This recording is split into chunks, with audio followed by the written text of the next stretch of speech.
Hey, ito lang? Len, bakit ka umiiyak? Ano nangyari? Wala.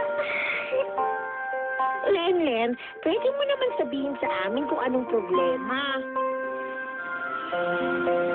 Pwede nila ako lasing. Ano nga sabihin? Kasi si Izzy na lang yung bagong love niya. Siya na ulit ang puso. Narinig ko yung pinag-uusapan niyo. Len, bakit mo naman iniisip yan? Hindi mo dapat iniisip yun. Ako, Lenlen, ikaw pa rin ang favorite baby girl ko. Promise mo, hindi ko pa. Oo naman, ako pa. Alam mo, Len, kahit na meron pa tayong bagong friend, meron kang bagong friend, alam mo, hindi mo babago. Ikaw pa rin yung baby namin dito, no? Kaya, halika na, tumabas na tayo. Tapos, magbati na kayo ni Angel, ha? Mabait naman yun, eh, ha? Umiyak. Ha? Ayun na. Walang palalo ng mata.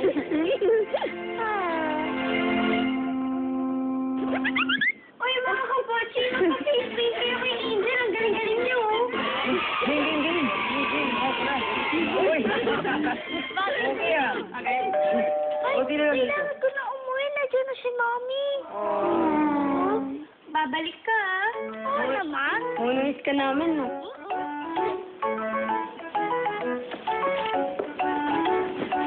Angel, bye-bye. Friends tayo, ha? Oo naman.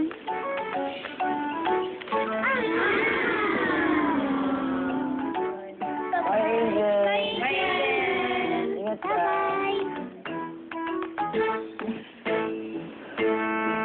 Dahil umuwi na si Angel, ako na maglalagay ng face paint niyo.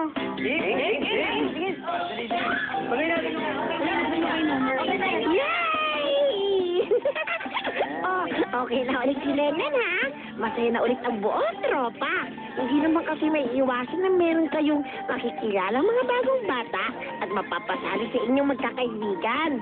Pero hindi naman ibig sabihin nito na kailangan nating magbago ang inyong samahan. Sabi nga nila, mas maraming kaibigan, mas masaya. Hanggang sa susunod na Sabado ulit. Kita-kit! Ako rin. Gusto ko maging mango pochi. Halika na,